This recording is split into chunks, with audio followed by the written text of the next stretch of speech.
packed show. We're going to inspire. We're going to get you set for the throwdown round. Cleveland, the only team in the NFL to take down both of the 1 seeds, both the Ravens and the Niners. And David Njoku, one of the best tight ends in the business, beat Baltimore, beat San Francisco, and he's here to talk a little throwdown round. A little dose of perspective on a Thursday. McCarthy stays. Oh, okay. What? Where does Belichick go? Brilliant. Former GM Thomas Dimitroff. I see trying to get back in on the action. He should. He's on the show to sort out the coaching and GM sitches around the league. And Darius Butler here to give us the goods on the divisional round. KC Sports Network's BJ Kissel, big-time Buffalo voice SAL CAPACCIO, gave you the latest on the biggest game of the weekend.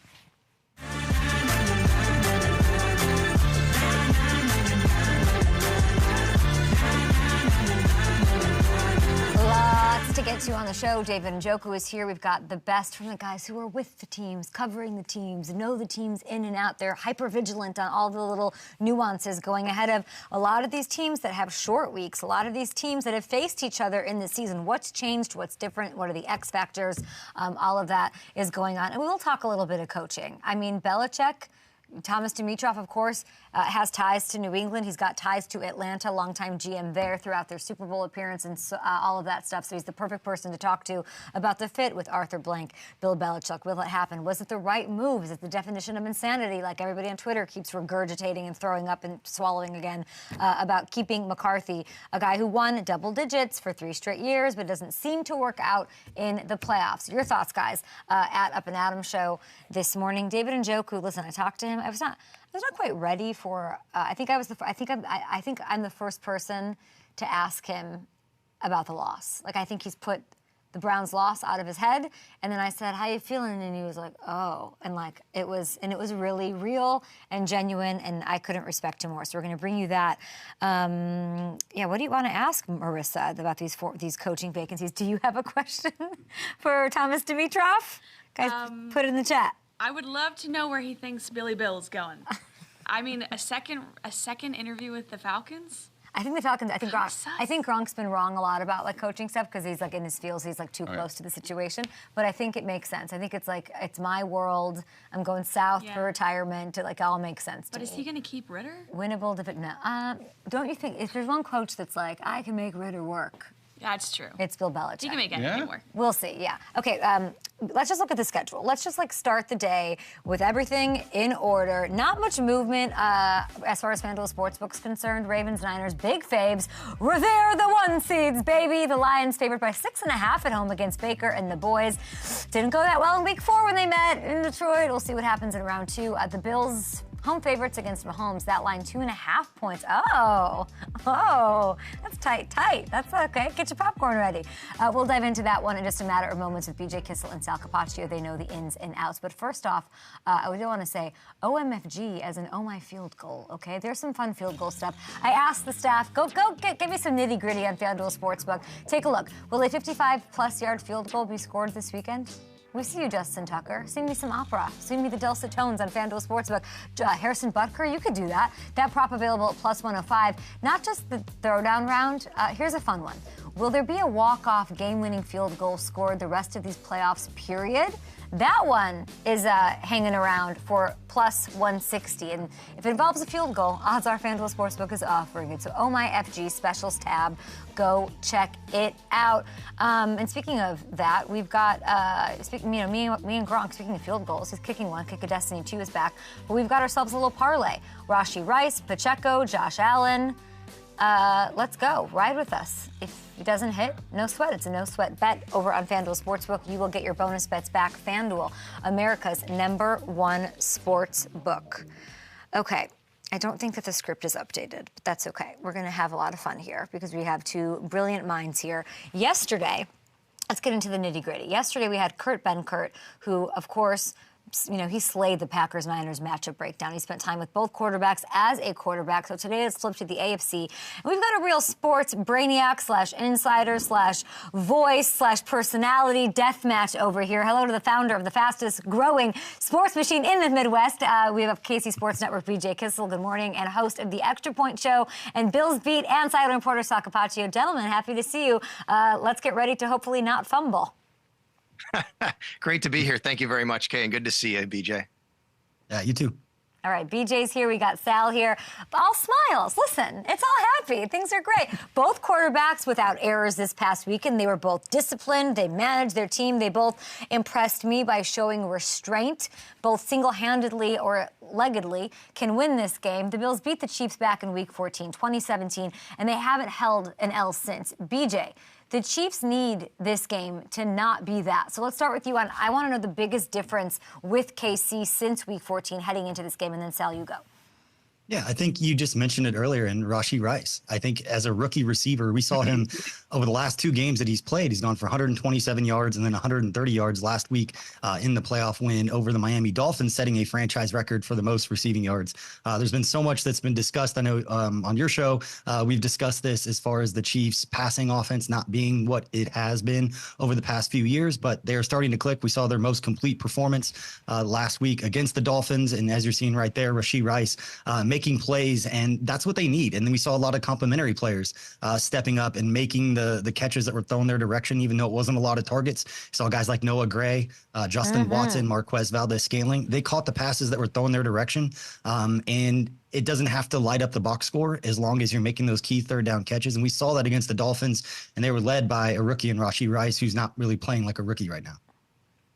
Yeah, and I would say for the Bills, it really kind of started that week against the Kansas City Chiefs. But I think what's happened here over the end of the season when they've had to play for their playoff lives every single week is Sean McDermott on the defensive side has kind of figured out how to deal with all the injuries. You know, after they had weeks 4 and 5, they lose Tre'Davious White against Miami. They go to London week 5. They lose Matt Milano for the season, Daquan Jones for a chunk of the season, who just returned. They started to have to, piece it together, and it really didn't go very well for a few weeks. And then suddenly the Bills, their coaching staff, the players figured out who excelled in what roles. And a big difference was even moving Jordan Poyer down to the linebacker level on dime situations, bringing him a third safety instead of relying on your linebackers who are normally out there in those situations. So I think what's happened here over the last, month or so is really the defensive play calling, the defensive personnel, and the philosophy of how do we deal with the injuries, put everybody in the right position. And I think the Bills defense has really been the backbone of this run over the last 7 weeks or so. You've got injuries on the Bills side. I'm a little worried. Bernard's out. We'll see if Rasul Douglas, former Packer, can get going. He's limited, and we'll see. And I would say, I'm surprised, BJ, you didn't say Kadarius Toney is the biggest difference.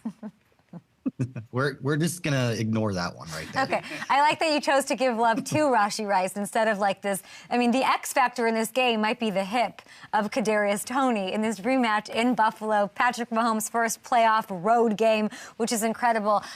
In the spirit of Dante Hall, I want the X factor, guys. And I'll start with Sal here. What does it come down to, or who does it come down to for you in round 2 of this year? Well, look, it's easy to say X factor, don't turn the ball over. Josh Allen, we know how great he is and what makes him special. We also know every once in a while that can happen. But I look at the Bills the way they can run the ball with James Cook. And I think the X factor is if they can control the game. They don't have to James Cook run for 150 yards. But if they can control the game on the ground, and the Chiefs defense, their numbers against the run are good. They're not great. There is opportunity to be able to do that there. I think if they can do that and they can force the Chiefs to have to defend the run a little bit, that will open up Josh Allen, the passing game, a little bit more downfield, where we haven't really seen them excel a lot this year, but we saw it a little bit more against the Steelers because of that balanced attack. So to me, that's the X factor, controlling the game on the ground. As much as I want to take it and talk about the passing offense and not turning the ball over, Bills have won 3 of 4.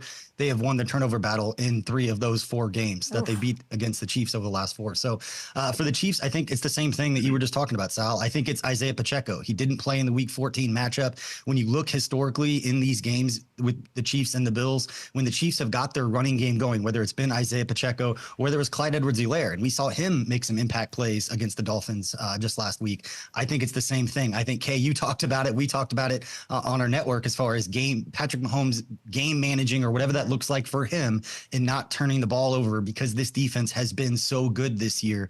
Best defense that Patrick Mahomes has had. But again, the X factor for me is Isaiah Pacheco getting some of those tough yards and making it easier on Patrick Mahomes to get some of those third downs that they can convert and get some chunk plays in the running game, kind of take the pressure off a lot of that passing offense that, while it's been better, is still not quite what we were used to over the last few years. This is the craziest conversation I've ever had. We have the 2 best, take Lamar out of it, the 2 best quarterbacks in the National Football League that I just said could single-handedly or leggedly win the game on any play, and you 2 are talking to me about balance and run game, and James Cook and Clyde Edwards-Helaire. Like, what? But that just shows you what is working. And it can't be easy to be an athletic freak, a dominant. There's ego, there's mental, there's physical, and I really credit both of them equally on the restraint that they've showed me.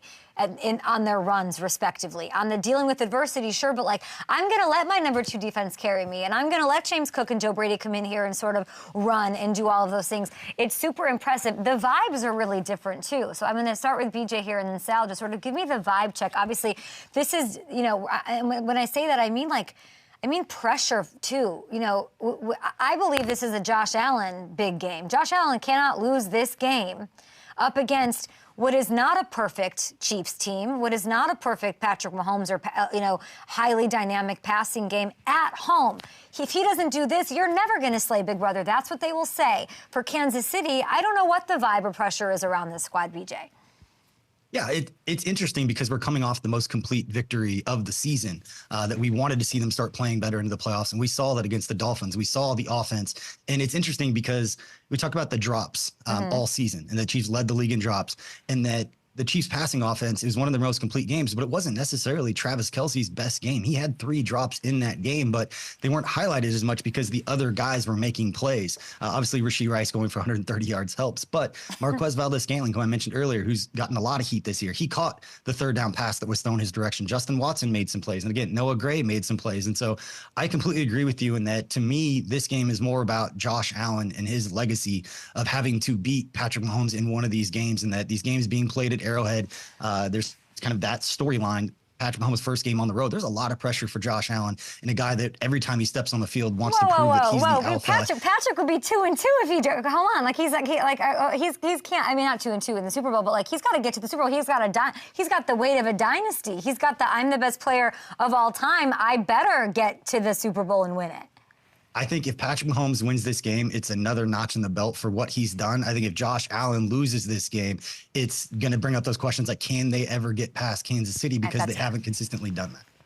Yeah, I agree 100% with everything you guys both said. Kay, you let it out perfectly, and BJ used the right word, legacy. I think this game is actually part of a legacy for Josh Allen. Look, he's been in the league now long enough. He's had these big games, and unfortunately, even though he's walked off the field with the lead, the Bills haven't gotten the job done. That becomes the narrative, right? These guys are going to be tied together. The trade that goes back to 2017, the drafting of Josh in 2018, and then there's Sean McDermott, you know, the head coach who, quite frankly, here in Buffalo, a lot of people have said, have they reached their ceiling? Can he get over the Kansas City Chiefs? Can he beat Andy Reid? This is a legacy game. But even more importantly here in Buffalo, for the Bills fans that go to this game, I'm telling you right now, Patrick Mahomes' first ever road game in Orchard Park, this city is jumping. The vibes are incredible. And I think the mantra here, guys, has been, do it for America. You can't have Patrick Mahomes again, especially if the Texans happen to win, host it at Arrowhead. We got to do it here. You go back to the COVID year when the Bills went to Kansas City and lost the AFC Championship game. I remember after that, Brandon Beane, Bills general manager, said, our goal, we told our guys in their exit interview, we need this game at home. We got to be at home. And they meant the number 1 seed and everything. Here we are 4 years later. They're getting what they want. They need to take care of business on Sunday. Sal, you're as plugged in as anybody. We had Gronk on my show yesterday, and, you know, we were talking about those snowballs that Pickens was hit with, and he warned, you know, he said what was the kind of stuff that he literally said it on television, the kind of things that are being thrown at Tom Brady and Julian Edelman in post games. Like, you Buffalo fans, behave yourselves out there. Let's end it like this. You know, do I want you guys to show me your best swag surf? I won't do that. Do I want Sal to make the case for Haley Steinfeld versus BJ making the case for Taylor Swift? That's a matchup within the matchup I'm interested in. But no, I think I just, you know, I really appreciated this. Maybe just let's wrap it with BJ. Say something about the Bills that's impressive. Like, say something nice about them and why it's concerning to you this weekend. And then Sal exchange the same. And then we're all big one. Kumbaya, happy family. I will say something nice, but just saying you're doing it for America as if America's rooting against Kansas City. Like, Buffalo and Kansas City had this connection of this, like, just heartbreak in the playoffs. And until Patrick Mahomes got here, we were on the same page. And so as much as everybody's talking about Josh Allen avenging the losses, I'm avenging the 1993 loss where Joe Montana and the Chiefs went to Buffalo and just got absolutely stomped by Thurman Thomas, running for nearly 200 yards in that game. But I digress. You know, one thing, I'll say this nicely about Buffalo, although Mitch Morse is one of my favorite dudes that I've ever covered. I absolutely love that guy. If the Chiefs don't win, I will be happy for Mitch Morse. Part of me will be very happy for Mitch Morse. Love that. But I can say this. Of all the stadiums that I've been to when I was covering the team and following them around, the one stadium that I went to that I was like, this would be a cool play. Like, this is a vibe that I want to be a part of in the stands. It was in Buffalo. It was in a game back in 2014. It was before they've had a lot of the success they're having right now, but it seemed like a great time. I've got friends who are Bills fans and friends who live up there. And so there's not that animosity between, because I think there's a shared history until Patrick Mahomes arrived in Kansas City, and we'll always be connected. And the last thing I'll leave, thank you so much for, again, that trade, letting us trade up to number 10 to get Patrick Mahomes. We will always be connected in that way. This is like a celebrity death match. Go on. This is easy for me. Oh. And honestly, I have said since I was a little kid for many, many years, I've said this, and it's a chance to say this right now, okay? So I appreciate you giving the opportunity. Since I go back, I watched the Bills growing up in the 80s and early 90s, went to games during the Super Bowl run, had season tickets. And I've always said Kansas City fans were always the most engaging, best fans, most respectful fans that we ever encountered at our stadium here in Orchard Park. And we are connected in that regard. It's Midwestern hospitality. And now I've been the Bills Radio Network sideline reporter for 10 years. I've gone to Arrowhead, don't take this the wrong way, too many times over the last several years, right? And they treat us so well. The barbecue is amazing. It truly is a really, really great fan base, and is the one fan base that I think is so much like Bills Mafia. So this is a game where you can't really hate the other side too much. You have a healthy respect for them. Yeah, you want to beat Patrick Mahomes. And I go back to those games too. And I'll tell you this, BJ, I remember 2 years before that, Steve DeBerg coming to Buffalo and the Bills beating him in the divisional round. 2 years later, it's Joe Montana. Here we are back again, 30 years later? So it's all come first full circle with two amazing franchises as part of the old AFL. I can't tell if you guys are taking shots at each other or like love each other. This is exactly what the Buffalo Bills Kansas City Chiefs rivalry is, and we'll see how those Buffalo fans maybe embrace a traveling Kansas City Chiefs fervent fan base there to the Buffalo area, which sometimes smells like Lucky Charms, as I learned from Dion Dawkins. Yes, that's right. That's right. We got the cereal plant in downtown. When the wind blows the right way, it's Cheerios, it's Lucky Charms. We smell great here. We smell barbecue in KC, but they're in store for some Lucky Charms and Cheerios. It sounds like, Sal, we'll hear you on the sidelines. Yep. Bundle up, have a blast, and thank you both. KC Sports Network, BJ Kissel did a great interview with him. Guys, go there, check it out. I've done 2 so far with him. And Sal hates me, so he's never invited me to be on his show. But it's the same time. Listen, we have to have you on, but you'd have to. I'm doing my show right now. I got a great co-host, Joe. So anytime, you're more than welcome. I just love that you're like doing a show right now and you're not on it. Yes. I'm going to go back and do that right now. That is amazing. It is the Extra Point Show. I've never been on it, but whatever. Bills Beat and sideline reporter SAL CAPACCIO, we appreciate you both. Where's Bill Belichick going? Don't tell me. You guys tell me in the comments. Tell me on Twitter. We have former NFL GM Thomas Demitroff, the perfect person to sort of sort things out. To McCarthy or not McCarthy? What are we doing, Jerry? Jerry!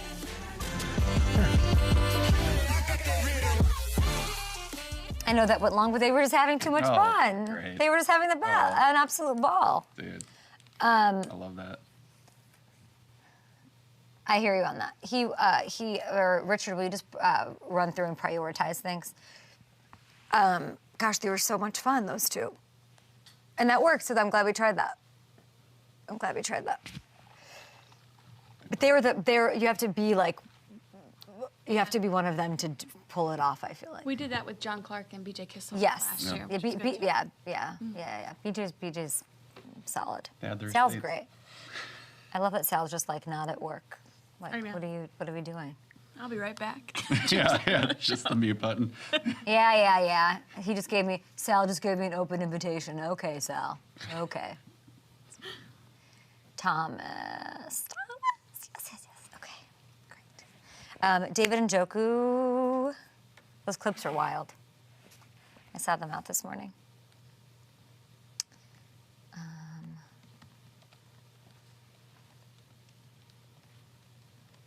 I wanted to be like, Sal, I don't know that any Buffalo fan is qualified to talk about what the best fan base is with things that are occurring over there in recent times. They're sacrificing people into the new stadium hall. Hey, whatever works. No, I'm kidding.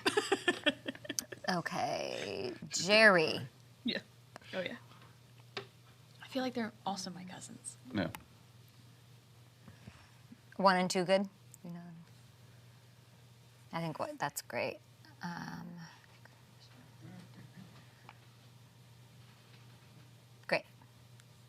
Great.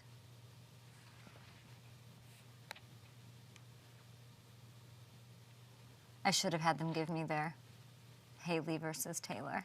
Oh, that would be good. I would kill to hear Sal Capaccio on Haley's Be night. like, well, Haley doesn't like the spotlight. Well, Haley wore a red hat, so Yeah. Minute with boobers. we need to get him back. What did I say after week 14? I give Haley, like, didn't, nothing about her. She was not Nope. I'm just nowhere saying. to be seen. She was in New York and Soho wearing a buffalo Bill hat. Yeah, Just like Josh Allen, pressure's off. I know. Microscope isn't on Pressure's them. off. Josh? Josh needs to win this Oh, game, he has to. It's everything. or else like does he drop in that tier of quarterbacks? No, he's just like when He you always talk gets about there. when you talk about most talented, you'll bring him up, but then you won't. When you talk about best, you won't bring him up. Exactly. I'm talking in 10 years. Yeah. Like this is a big one. Yeah. And this just, if Patrick wins this one, it just adds to the lore. Adds to his story. With that chip thing missing out of his helmet, that's the visual, seriously. All right, back on Up and Adam. 7 teams in the NFL have head coaching vacancies. 7. Who better to bring in than former GM of the Atlanta Falcons, 12 seasons, 2-time NFL Executive of the Year, I do believe, currently the CEO of Sumer Sports. Please welcome Thomas Demitrov, dressed impeccably as always. Hey, Adams. Great to be here. Thank you. Great to see you. Great to talk to you. And a perfect day to do that because I think a lot of Cowboys fans are like, huh? Groundhog's Day? Definition of insanity? Get him out of here. Take a blowtorch, fumigate the whole thing. Jerry Jones announces he's bringing back Coach Mike McCarthy next year. What do you think?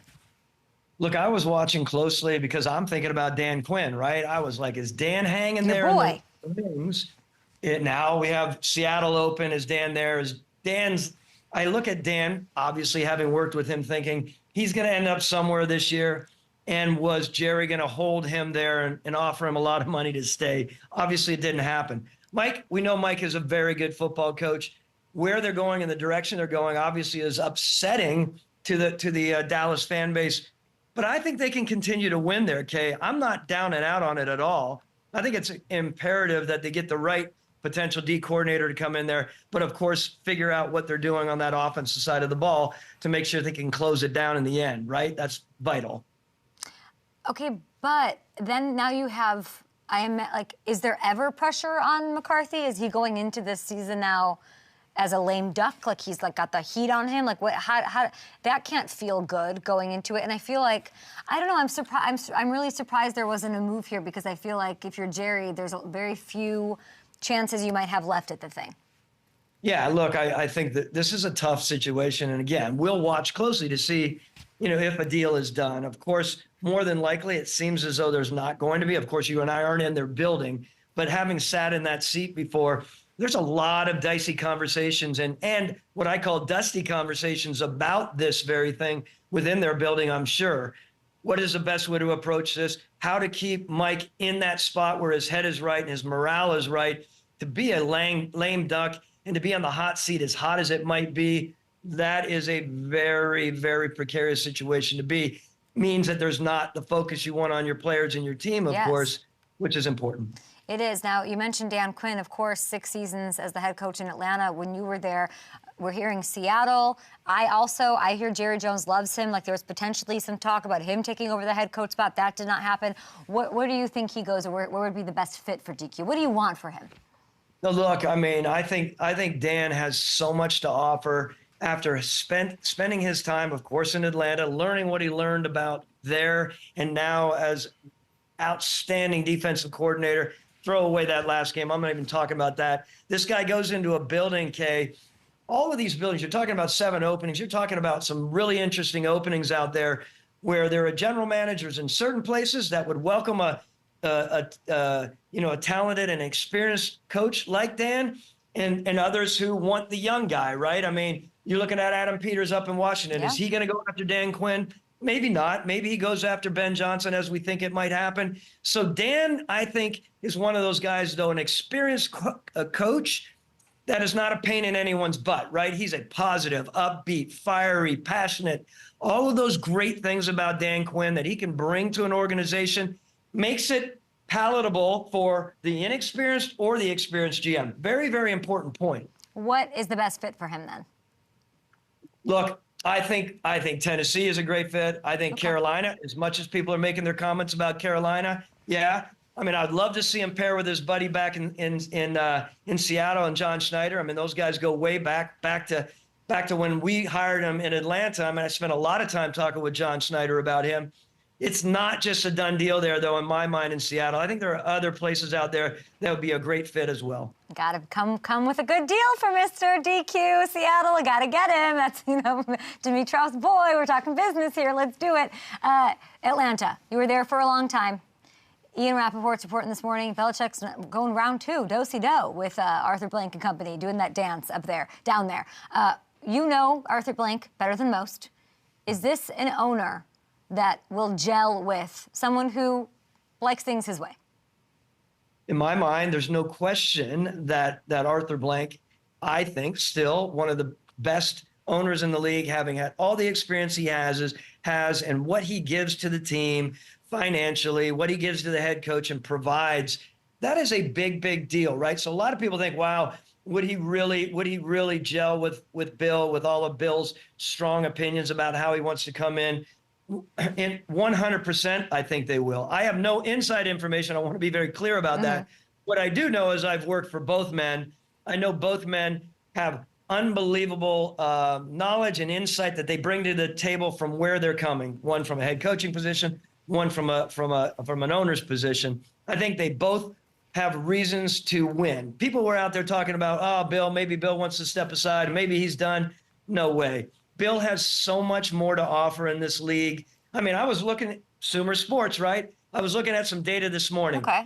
Bill Belichick, Bill added an average of 1.5 points per game above his talent, including Brady. This is a concept that a lot of people might not be able to grasp, including Brady from 2000 to 2023. Number 1 in the history of the league. And that's comparing to John Harbaugh at 1.4, Andy Reid at 1.3, and Dick Vermeil at 1.2. Like, this guy is on the top of his game still. I know people want to claim the Tom Brady, and Tom's great. 2 of the best at what they do. We get it. He's going into wherever he goes.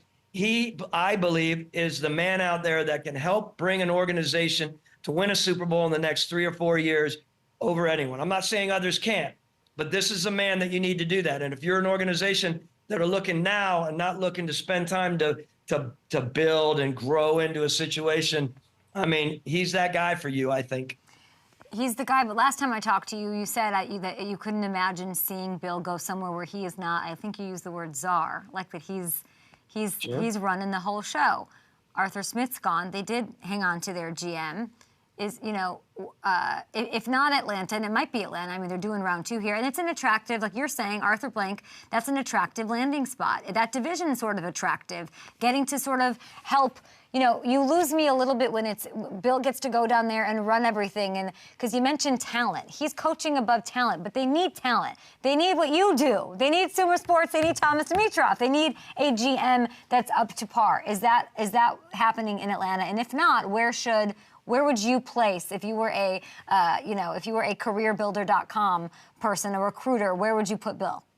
Okay, so those are all great points. First of all, let's talk about Rich McKay. Rich is a longtime football man, as you know. Rich is a very smart man. He has a great relationship with Arthur Blank, and Rich is going to be very smart and appropriate on how he continues to approach his world there with the Atlanta Falcons. There's no doubt in my mind that he will do that.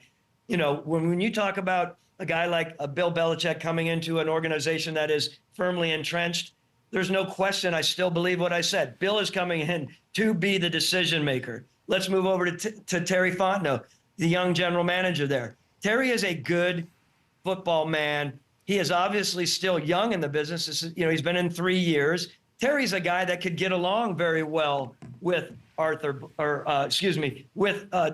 Belichick, and he gets along very well with Arthur Blank. That's not one that is dusty and all over the place and fragmented. That's one that really at the core can be quite smoothly transitioned. Again, no doubt in my mind, Bill is coming in there if he goes anywhere, wherever it is, Kay, Atlanta, anywhere else, and he is going to run the show. Do you think the Patriots need what kind of GM do you think the Patriots need? They, of course, have a director of player personnel. It's always sketchy. It's always weird up there. Nobody ever knows what's actually happening. What needs to happen to support Gerard Mayo, who has quite a heap of rebuilding on his plate? Look, I think there are people that have been in the sort of Patriot paradigm before who are either in between jobs or at places that could possibly be pulled up there. I mean, look, I sit there and I think about guys like John Robinson. I think about, John Robinson is a fantastic football man. That ended poorly and bad, at Tennessee, of course, for other reasons that people don't even need to worry about. He knows that building well. He knows the crafts well. He is a guy that, in my mind, even though people aren't talking about him, whether he wants to come back in or not, what I am saying, there are people that have come through that building and have a really good grasp of what is right for New England, the people in New England and such, that I think there, that would be an interesting opportunity. For you? Sumer Sports right now, that's where I am, and I'm trying to make the best of this. And I'd like to see you go up there. I would be in on the I would be in on the Patriots if that was a thing. You've got connective tissue. I think familiarity is important to craft at this moment. It's a lot of transition. I feel like the issue there, the more intriguing thing to me than a Mayo, than whoever is the GM spot in New England, because they do. We can talk about all the Sumer Sports data and all of that, but how nice would it be to have a high level of talent and then exceed expectations on that? Look, you can't overlook a guy like Scott Pioli as well, Kay. And Scott has very big ties up there, and he's up and around there anyway where he's living. I just think there are some people there in that former quiver, so to speak, that could really help the Crafts, transition a new head coach in there who's.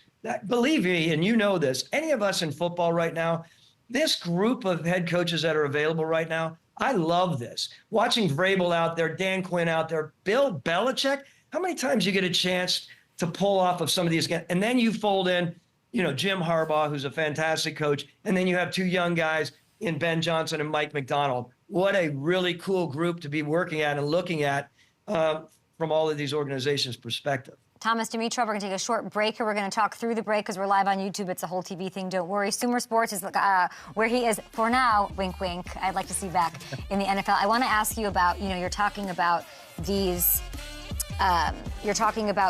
coaching candidates. So if you're Lurie in Philly, don't you want to put your hat in that ring a little? What's going on? You spent 6 years in New England, of course, but Howie, you and Howie are close. He did everything in his power to get them back to the right spot, get them back to Super Bowl position. And here's what he had to say about what went wrong for his Eagles. Do we have it? We don't have it?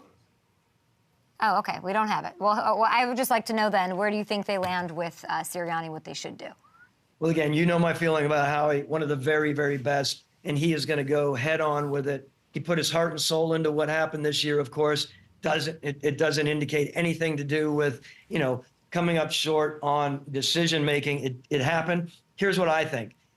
I can't answer for either Howie or Jeffrey Lurie, of course, but as a GM with the passion that Howie has, and he's looking around there thinking, okay, thank you, Nick. You've done a lot of great things for us, right? We've done some amazing stuff together.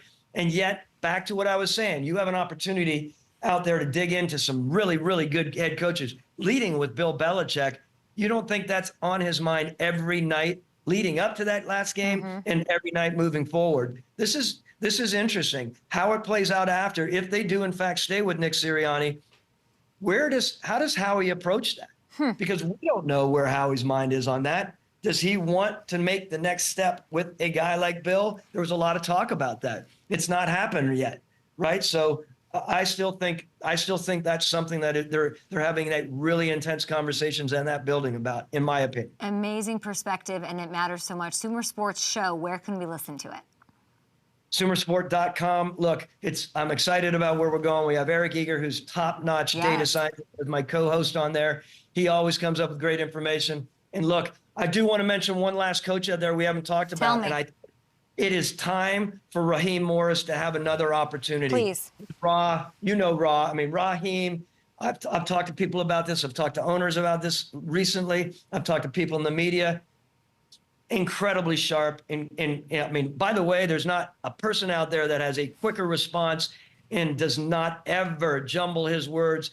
This cat is talented. He's learned from all of what he has. It's been a lot of years. He needs to be back in the ring And I think this would be a great opportunity and one of these opportunities to interview Strong. He's getting endorsements from everyone. Yours matters. Your voice matters. We appreciate it so much, guys. Check out Sumer Sports Show. Try to be a little, maybe there should be like a 5 minutes at the end where you talk to people like they're 5 and then I'll understand the data and the metrics. And I can do like a Sumer Sports 101. Okay, Thomas? Sumer Sports 101. I'll remember that. I need it myself. Believe me, I'm always learning. You're the best, Thomas. We'll talk to you down the stretch. Of course, we appreciate all your insights about coaches. Let's bring in Darius Butler. We are rejoined on FanDuel TV. Darius, he's giving the love for Raheem Mostert. Let's get you in here. You gotta love to hear it. I mean, I love Raheem Mostert too, and I know those are close names, but I'm with Raheem Morris get the job as well. I know you know him. I know you. Man. Raheem Mostert could also be a coach. I love him as well. Obviously, Devon Achane definitely told me what an amazing player coach he's been to him this year. We love having you here. There's coaching, there's the throwdown round, so let's get it going. Yeah, Buck. Okay, where does your head go? Which game is most intriguing to you? Oh man. Let's take a look at this slate. They're all intriguing. I mean, Texas, Baltimore is intriguing, obviously, with the season Lamar's had and what CJ's doing. Tampa and Detroit. Obviously Detroit coming off their first win. Then you got a little trash talk with Baker and CJ, GJ in there. Green Bay, these are all intriguing. This is the divisional round, okay? It's the Elite 8 right here. I mean, you mentioned the spiciness. We had a comment by Lions corner C.J. Gardner-Johnson who you're talking about the Bucs receivers, and it resurfaced. It was, if you give that Tampa group a good quarterback, that's a great group. Evans, Godwin, Gage, that's a great group. I played against them for real. Yesterday, Baker Mayfield was asked about it, and here's what he had to say. I don't think he's really watched film because he mentioned Russell Gage. We love Russell, but Russell hasn't played a snap all year for us. He must be going off the preseason stuff that the media was talking about, but he didn't play our first game, so I'm excited to see him. I think he's a really good player. He has been for a while. He's been an impactful guy on every team he's been on, so he's a good player, but yeah, he's got to do a little bit more film study. What do you think? Just some I think it was pretty respectful jousting right here. Press conferences have been interesting this past week. Got Mike Tomlin, Todd Bowles, his little clip, and now Baker and CJ going back and forth. But I like it. I like when it's a little trash talk leading up to the game. I think Baker has done a tremendous job this year down there with Tampa Bay. Obviously with those receivers, Mike Evans, Chris Godwin having great years. Trey Palmer had a huge game, Moore as well, out in the tight end. So Baker's getting everyone involved.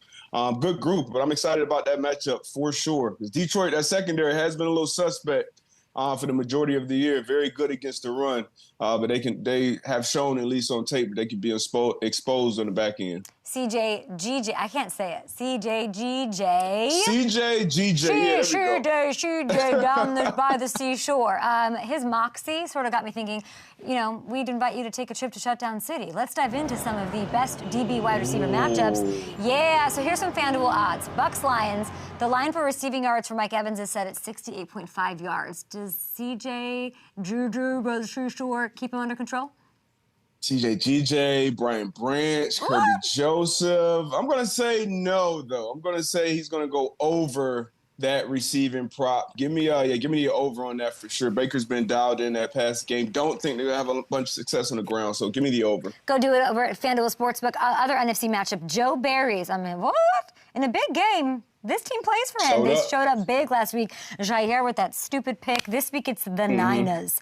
Ayuk's line for receiving is 67.5 over. Damn. 67. Damn. See, it's always tough for San Fran because they have so many weapons. You got obviously C-Mac, you got Debo, you got... Give me over, though. Give me over. Brandon Ayuk has been wide receiver 1. Purdy loves him down the field.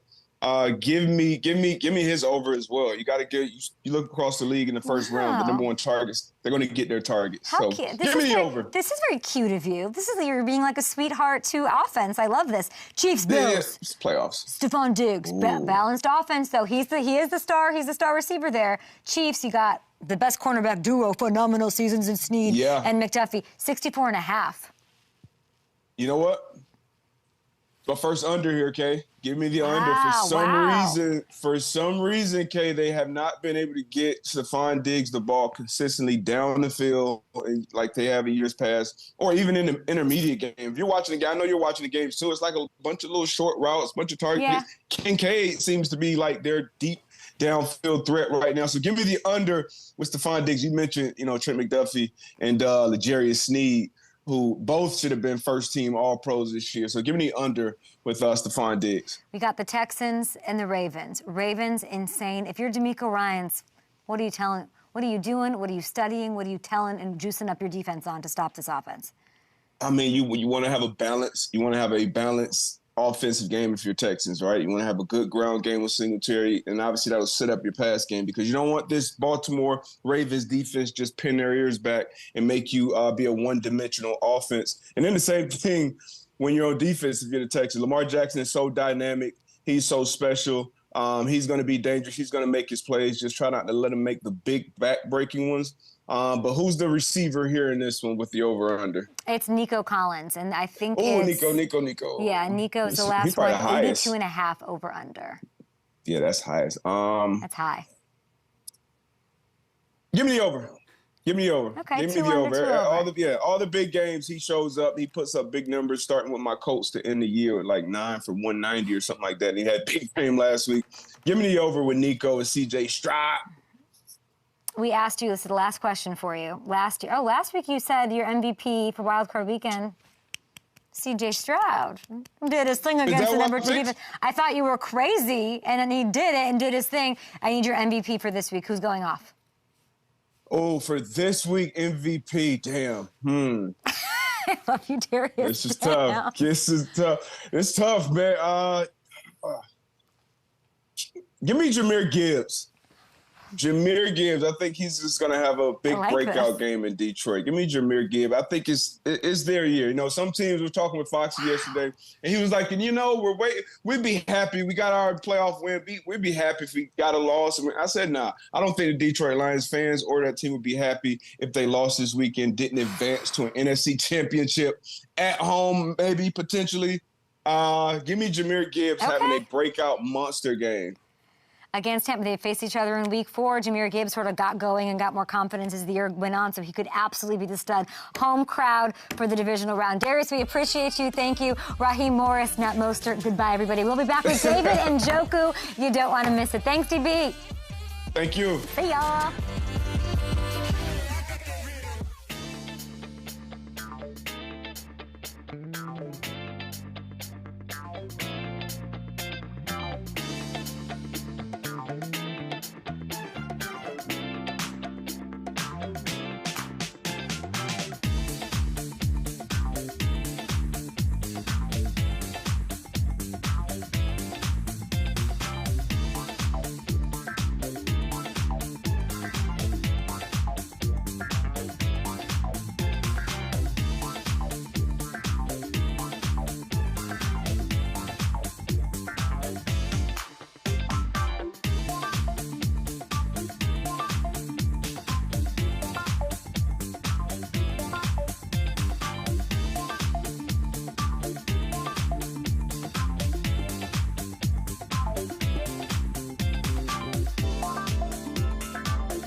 Welcome back to Up and Adams. This next interview was really moving, was really important, and I was sort of unprepared for maybe the heartbreak of it, but also the perspective that it gave. David Njoku, he's been in the league for a long time, tight end for the Cleveland Browns, had a season that can only be described as extraordinary and impactful as it was unforgettable. He is one of the best tight ends in the game, and he's also one of the players who's going to give you the perspective you need going into the weekend. Hardship, tough loss, heartbreaking loss last week, and a horrific accident. David Njoku somehow feels alive. Let's get into, it was a year of ups and downs. I know it didn't end how you wanted to. We have a lot to be proud of. You also faced a lot of adversity, and there's a cause that's emerged as close to your heart that we're really grateful to talk about and highlight. Now, you had your second-degree burns, your hands, your face early in the season due to that accident, and you've become now an advocate for American Burn Association. You turned something really bad into something great, and you shared your story, and you were really candid and vulnerable about it, and messages came pouring in. What were people saying to you? Yeah, I mean, so no one really knew how drastic it was until I revealed the pictures and everything. When I did that, people, burnt victims, nurses that had burnt victims, whether it was past or present, they reached out, first off, thanking me for showing the pictures and, the drastic, videos of and explaining what happened, because it's not easy to be, transparent when things like that happen. Your face looks a lot different, obviously. Your body, the reaction to whatever happened, whether it's emotionally or physically, it can be a bit extreme. But honestly, I wasn't too really focused on, how I looked or whatever. I knew it in time it was going to heal. But, I think it really encouraged and brought light to the, to burn victims and everything. So it was much appreciated that they were encouraged by what I did or how I reacted to the situation. You had the mask, and it had, one of the phrases was "the flesh is weak." I'm curious, what did you learn about yourself through this adversity? A lot. I don't want to say it completely changed my whole perspective, but it definitely did something to it in a positive manner. When it happened, I'm not saying I'm glad that it happened. I honestly, I am kind of glad it happened, because it really helped me see, I guess, the finer things in life. But this game of football, it wasn't just football in that game and a couple games after. It was more so, I felt like I was a modern day gladiator, you know what I mean? Because it wasn't just catching the ball and blocking. It was like every step that I took, every sweat follicle that dripped down my face or anything, I felt everything.